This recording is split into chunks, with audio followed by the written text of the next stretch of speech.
Alright, so I'm at the hospital. These guys have treated me completely different than the people in Colorado. They seem to care. Um, I'm pretty sure me having my camera out and on, which, you know, they can obviously see, might put them a little bit on edge, but understandably, I gotta do it for my own safety. Hi, Hello? my name is Tess. I'm going to be your nurse. Hello, Tess? I'm just going to ask you some questions to get you checked in and everything. Yes, ma'am. Are you allergic to anything? Alcohol? Like medication-wise? Everything. Painkillers don't work effectively on me. I got Asperger's, so I have a different pain tolerance than most. Painkillers, if I use them, as soon as they wear off, the pain is more intense, and the pain relievers don't actually help out. Okay. Other than Asperger's, what else? What other medical history do you have? ADHD, Tourette syndrome, obsessive compulsive disorder, social anxiety disorder. I have panic attacks, bipolar disorder. A lot of these I was diagnosed with as a kid while on severe amounts of medication, though, because I grew up in the system. So a lot of those might have been pill-based. Just every time that they gave me pills for something, I would get side effects, and then they would diagnose me with something else, give me more medications, give me more side effects, and then diagnose me with something else. How have you ever had surgery? I had my tonsils taken out when I was 13. Okay. Do you drink alcohol? I do not since I was 21. Do you smoke cigarettes? Yes, ma'am. How many packs do you smoke a day? Right now I'm pretty stressed, so I go through a pack about every 2 days. Okay. Any other drug use, marijuana, cocaine, any of that? No, I've never tried cocaine. I did smoke some marijuana up in Tacoma, Washington about 3 weeks ago to try to calm myself down. It really didn't work, so Is your tetanus shot up to date? probably I end up in the hospital a lot. Okay. Sounds good. So you live in your car right now? Yes, ma'am. Okay. Any problems with abuse? Yes, ma'am. What kind of abuse? Emotional, physical, or sexual? I've endured all three, and emotional and physical for about the last 2 years or so. Okay. And you're going to talk to the social worker in the morning? Yes, ma'am. Okay. Those are all the questions. Okay. I'm going to go put these into the computer and stuff, and Dr. Lauber will come in and see you, okay? All right, thank you, Tess. You're welcome.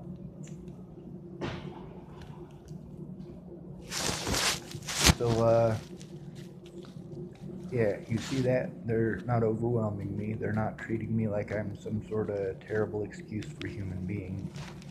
They're actually doing their jobs. They're not doing it in a fashion to intentionally send me into a panic attack. They're treating me like a human being. They're not telling me the things that the nurses in the Boulder Hospital did. We deal with you people all the time. It's just crazy.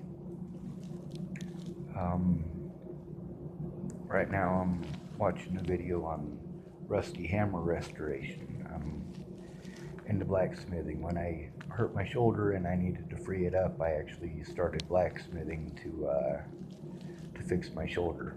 That lady, Joanna Taylor, that I talk about, she has the very first hammer I ever made. I'm not into making weapons, I'm totally into making tools. There's a guy, let's see if I can find one of his videos. His name is Alec Steele, AlecSteele. Ah, he's the second one on the list. Yes! This guy's pretty cool. This is my special interests. They're pretty important for somebody who's autistic to have these special interests. Everybody's got them. A lot of you guys call them hobbies. Very much so. I like to learn how to make the world a better place. Blacksmithing is only a small part of that. A lot of that is because I was always too poor to go buying all of this stuff, buying my own this and buying my own that. So I learned how to build it. I can literally build every part of a house with the exception of the electrical portion. I shouldn't be allowed near electricity. If I took the time to educate myself on it, then electricity would be something that I would be totally into. But I've got a lot on my plate. Going back to my special interests is kind of difficult. Alex Steele, a lot of his videos now are about making swords and axes and stuff like that.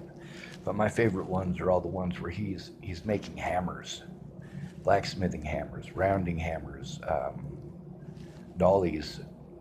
If you guys aren't familiar with dollies, that's for body work on vehicles.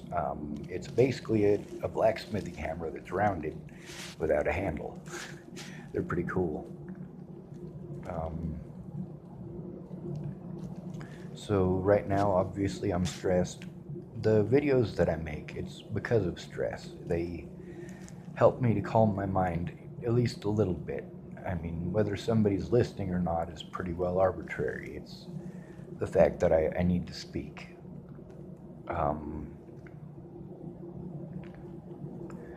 These aren't my only special interests, though. I am totally into airplanes. I like making models. I like making engines. Internal combustion engines are pretty cool, but I'm more into jet engines. They're a lot simpler, a lot less maintenance required, a lot more time between having to do that maintenance.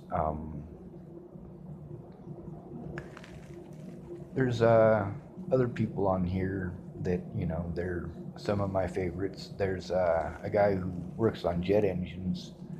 I'm trying to remember his name. It's been a long time since I looked at his stuff. Let's see, jet engines. It'll probably bring up like the Rolls-Royce 250, although the Rolls-Royce 250 is actually the comes up with the BMW 003 right away. That's a jet engine from World War II. It was used primarily in the what do you call that? The Salamander, or the Volksjager, which is People's Fighter. This was a jet aircraft that was made primarily out of plywood. There's also the Horton 229 would have used the same engines, although the original Horton 229s used the Junkers 004, the Junkers Umo. I don't know how to pronounce it because I'm not German. But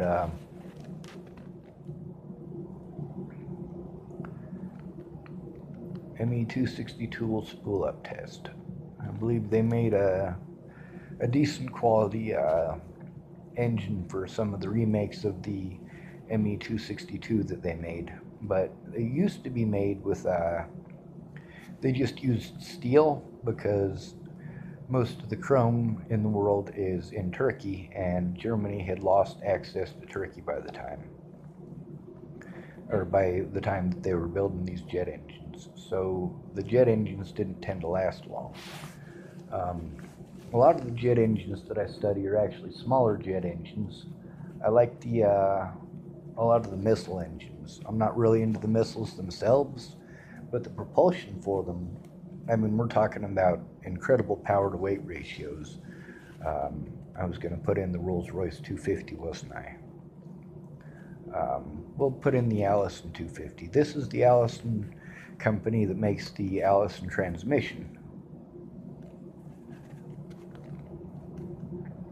Well, It says Rolls-Royce 250, so we'll listen to that.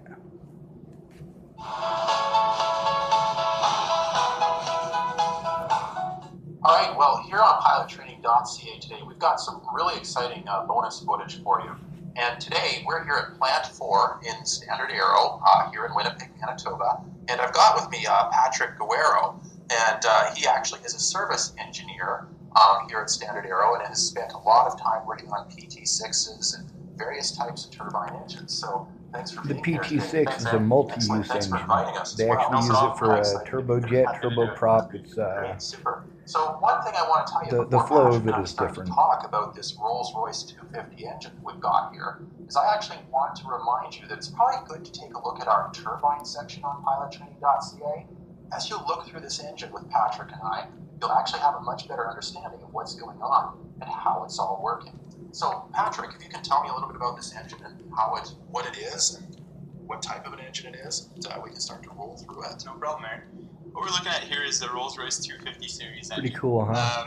And this engine is a turbo shaft engine used in many helicopter applications. It's a gas turbine engine, meaning that it works just like a jet engine does. It uses a compressor section, a combustion section, and two different turbine sections. And through those turbine sections, it will produce shaft horsepower to run the helicopter's rotor system. So when we look at this engine, we're looking at, first of all, this part's the exhaust, turbo shaft, as you mentioned. This part's the combustion chamber. These pipes go from the compressor in the front through this pipe here into the back. The 206, the Bell 206, the Bell 206 Jet Ranger helicopter. It's in various other helicopters as well. But, the Bell 206 Jet Ranger has two of them. Right, okay, so 206 would be kind of what we'd see. Now, in terms of mounting, you kind of gave a good overview of how, where the air starts to come in and whatnot. So if this was physically on a helicopter, how would it be mounted? Would it be mounted like straight up and down like this, or would it be mounted on its side like we see it here? There's also the PT6 that they were talking about. Pretty cool. Engine would be right here.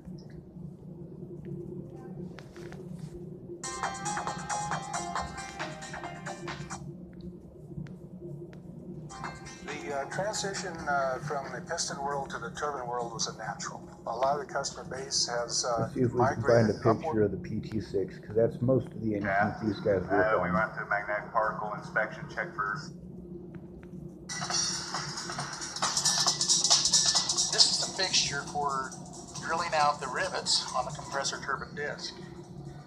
That's what we use to drill out the rivets, and so we can inspect the disc and the blades.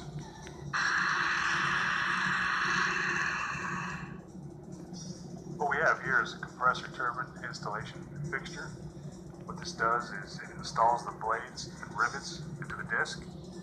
Every model PT6 has a different pressure that we use. This ensures that it's installed flawlessly. What we're doing here is balancing a first stage carrier on a shank horizontal balance machine. The reason we're balancing this carrier is due to high vibrations and harmonics that are created. And then, alright, here's a good one.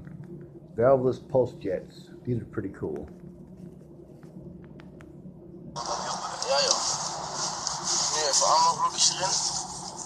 Now you'll see how hot and red this gets extremely quick.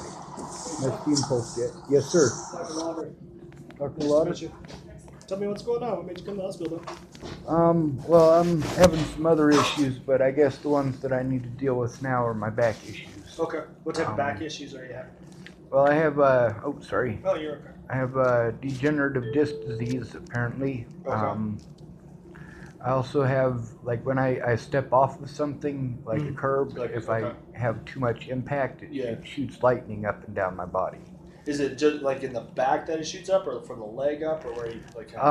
It feels like it shoots down to my feet and then up to my head. Okay. I mean, is it usually like the side that you step off with, or is it both sides where you get that kind of shooting pain up? Any kind of impact, actually. But what I mean, I'm sorry, I made it clarify. Is it when you get like when you step off the right side with that impact? Does it just shoot up the right side, or does it shoot up both sides? With It that? shoots up both. It shoots up both sides. How long have you been having this? Since October 18th of 2015, Okay. but it's been worse since January 6th of last year. And it's been. Do you feel like it's getting progressively worse, or do you feel like since then it's been kind of worse, but where it's at? I feel like it's excruciating if I step off of a curb. I don't know that I could call it progressive, being as I've been trying to maintain not getting my back hurt further. Yeah, I understand. There was a couple of situations where I was manhandled pretty heavily, and it resulted Aggravated. in, yeah. Gotcha. But also I intentionally aggravate it from time to time just for pain management. Medications don't really help with the pain. Okay. And for me, with all the travel that I've been doing, sometimes I have to stop and kick something a couple of times in order to get the pain to stop. It'll go numb for about an hour and a half or so. After you kind of kick stuff. Yes, sir. Gotcha. Are you having any trouble with not being able to hold your urine, or like not being able to pee or anything like that? Actually, I pee a lot. Okay. Any leaking of urine where all of a sudden you're just soaked and you don't even know you went to the bathroom? I have been not soaked, Okay. not at all like that, but I have been peeing a little bit where I don't really notice until my leg gets wet. Gotcha. Any trouble with bowel movements in the sense of not being able to go or anything like that? Absolutely no problems there. Okay. Have you tried any medications for the pain? I know you say it doesn't help, but have you tried anything? Not recently. I did take some Advil and some Tylenol, but I grew up on medications. If I take medications for pain, it doesn't really affect me to the point where it helps out with my physical pain. If I have a headache, it'll help. Gotcha. But I don't really get a lot of headaches unless I'm under a lot of stress. Gotcha. But I do notice that if I take medications, I don't feel much difference. But as soon as the medication wears off, I feel a lot of difference. It's like it goes from... Like the pain escalates after the meds wear off? Is that what you kind of Yeah. The pain gets worse after the medication? Yeah. Have you had any x-rays or anything like that of your back since you started having problems? Yes, sir. They diagnosed me with degenerative disc disease in Paxton, Colorado in early to mid-January of last year. Okay. Gotcha. And then have you had any recent, like since you had the x-rays, any recent direct trauma, like car accidents or anything like that where... I was in a car accident about 3 weeks ago. 3 weeks ago? Okay, Yes, what sir. happened with that car accident in the sense of like the injury, trauma? Well, I saw a big old... Well, I was going down the interstate between Bozeman, Montana and Billings, Montana, and I hit some slush in the road. Yeah. My vehicle turned sideways, did a 360, went through a snowbank that was about 6 foot tall. I closed my eyes and relaxed myself, hoping... Well, I was hoping it'd kill me, actually, but it didn't. And because I had relaxed, it didn't really injure me. Did it aggravate your back, you feel like? Yes, sir. Yeah. Quite a bit. Does it seem more centered in the low back in the sense where the pain mostly is, not the shooting pain, but just the pain in general? Is it more low back, or where would you say? It's mostly in my lumbar. The lumbar area. Okay. There's 3 different vertebrae that I really feel a lot. feel If I stand up straight, one of them pops Okay. almost every time. Yeah. I have to actually hold my hands against my back when I When stand you up. stand up. And then I hold it there so that when it pops, it doesn't give me an extreme shooting Yeah, pain. real bad pain. Yeah. Gotcha. But, yes, sir. Any weakness in your legs at all? All the time. One more than the other, or both of them pretty kind of symmetrical? Mostly, well, my right leg, my hip hurts, my knee hurts, and my ankle hurts, and that's pretty constant. Pretty constant with it. Is it kind of just a dull, achy pain in kind of the hip and the knee, or is it worse? Most of the time. Most of the time. Worse with movement in the sense of causing the hip pain and the knee pain to be worse if you're walking on it more? Actually, I could probably squat down if I have something to hold on to. When my knees pop, it does that. My knees have popped my whole life, but it wasn't until 2017 that it started being a painful thing. Be more Before painful that, with popping. yeah, before that, it did hurt, kind of, Yeah. but not really. It was No, mostly the just a pain. sound. Yeah. Yeah. Or just kind of like cracking. It doesn't hurt. sir.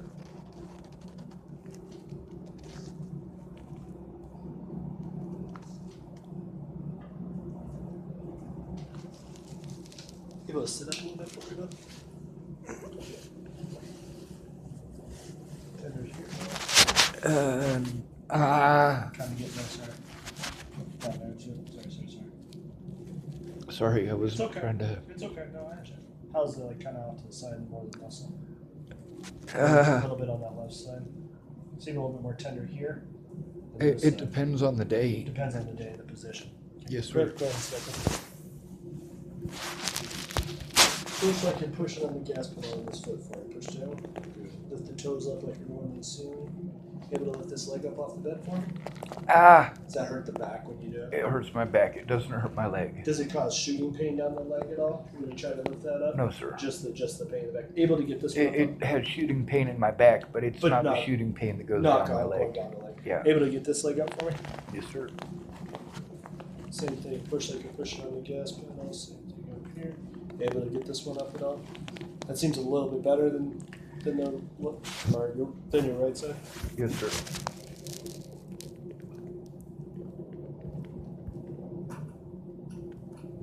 So, I mean, it definitely seems very, probably related to your disease or disc disease in the back. You're going to have good days and bad days, as you know, in the sense with it. And sometimes you can get some inflammation back there that can start irritating nerves and cause some of that shooting pain and stuff like that. It's hard to treat, in the sense of, pain meds help for a short period of time, but, it doesn't solve the problem. Sometimes one thing that does help is putting you on some steroids, because it helps decrease the inflammation. It's up to you, it's not like it's going to be a magic pill that's going to fix anything. It may help with some of your symptoms. Sometimes like a muscle relaxer sometimes can help with it. I know I'm just trying to give you options on what you do, and just kind of give you some, see if we can get you some help. Sometimes just strong anti-inflammatories like high-dose Motrin sometimes can help if you're on that pretty regularly for a week or so, can help decrease some of the inflammation. It's one of those things that's going to be kind of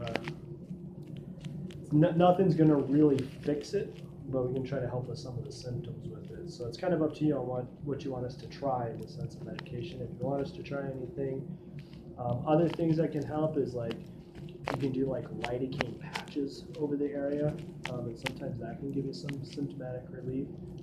It's just like a lidocaine patch that sits there and it does seep in a little bit through the skin, and that can give you a little bit of relief in the back pain like this. Is there anything that's, sorry for interrupting. No, you're fine. Is there anything that I could do as far as non-medicated? Yeah.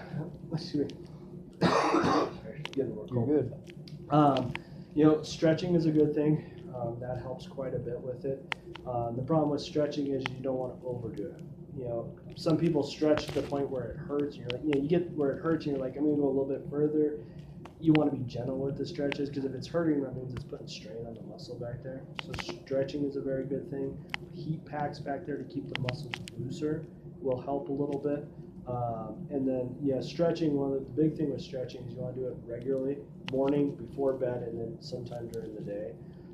And then in the morning, the big thing in the morning is you want to take it easy and slow with the stretches, because that's when everything's the tightest and everything is going to be hurting the most. And you just want very easy, slow stretches to get some movement back in it. And it's going to be 2-3 weeks in the sense of really seeing an improvement, because it's going to be a slow stretch, a little bit further the next day, a little bit more with the stretches. Some of the good back stretches in the sense of trying to get the knees up, because that will help kind of knees to the chest. Some of those help. Like yoga positions help quite a bit. In the sense of like downward facing dog and things like that, because that does kind of expand out that lumbar region. But again, it's a slow process, and especially if you have some back issues to begin with, because you overdo it even in the yoga, even though you're not doing a lot of physical thing, it still works your core and everything pretty hard. So those would be the big thing in the sense of postural stuff and things like that to try to help with it. And then other than that, sleep positions and things like that, it's tough, and I understand and I understand your situation, and it's tough trying to,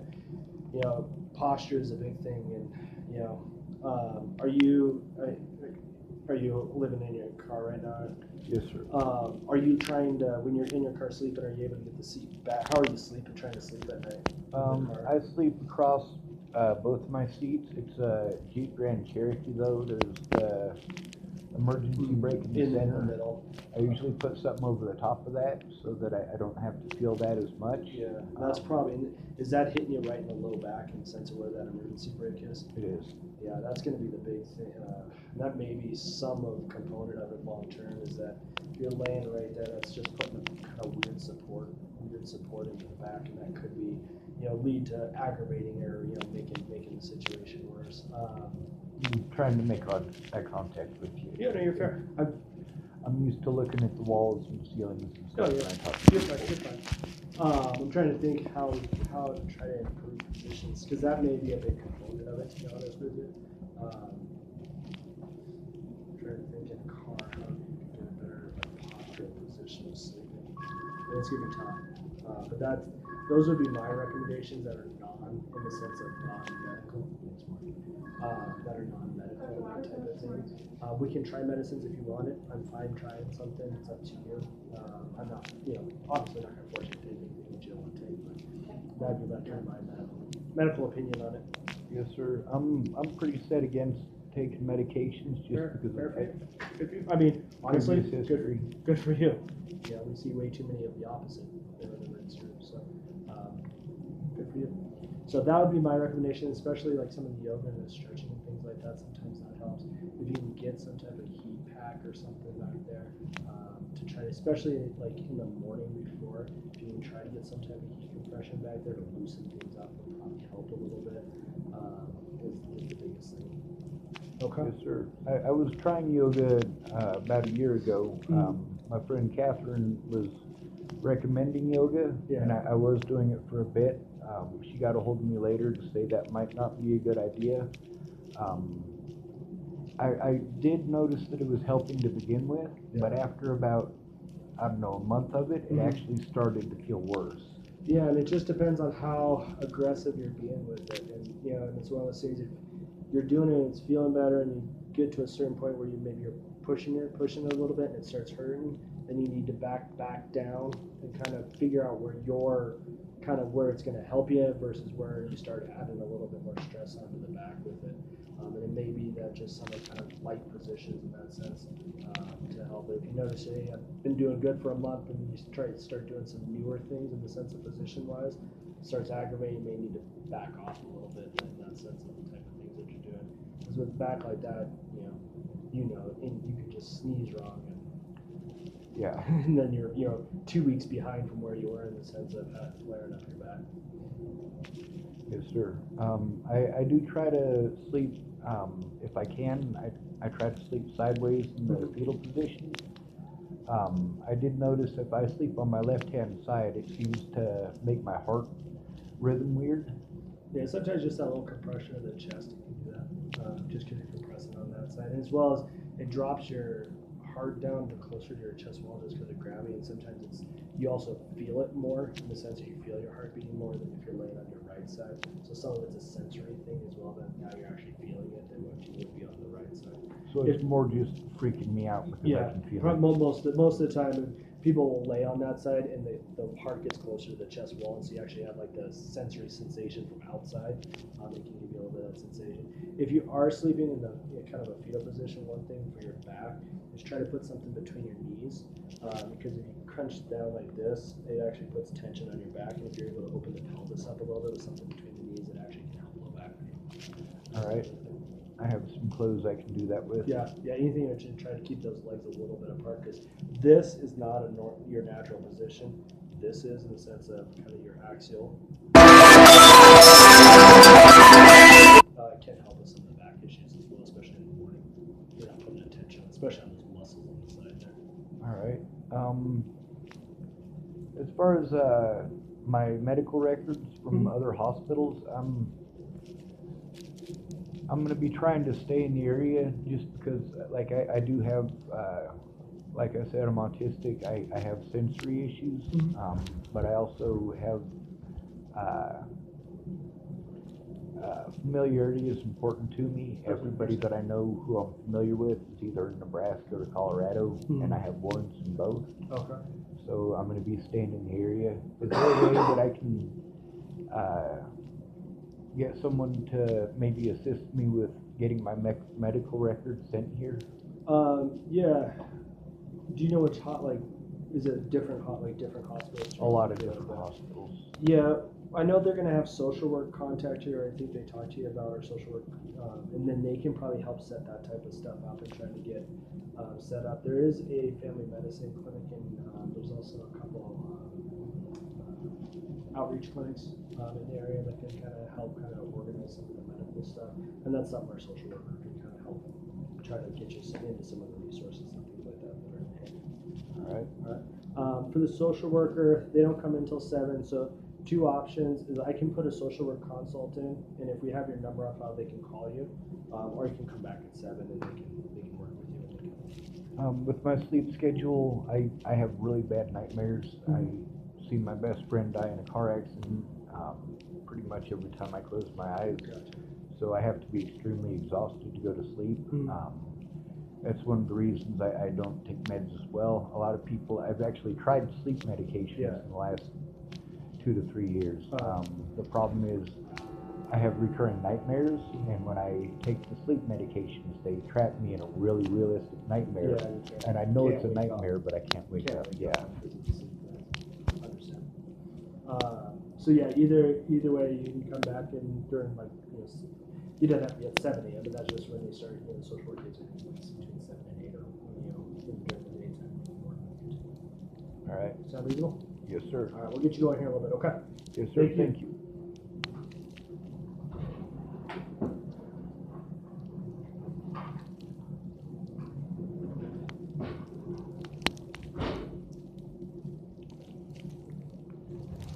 All right. So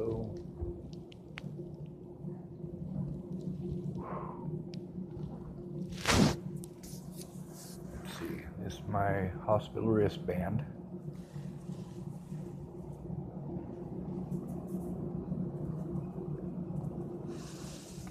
Pretty cool. I had a lot of these, but a lot of them have disappeared.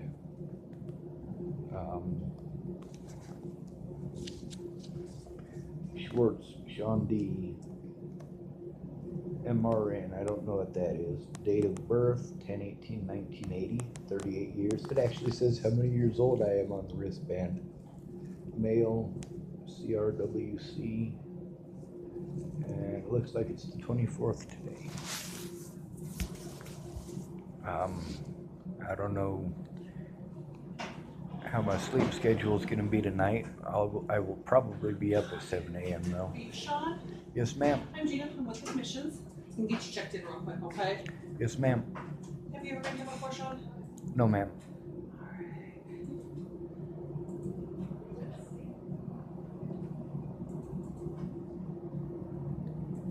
What's your social?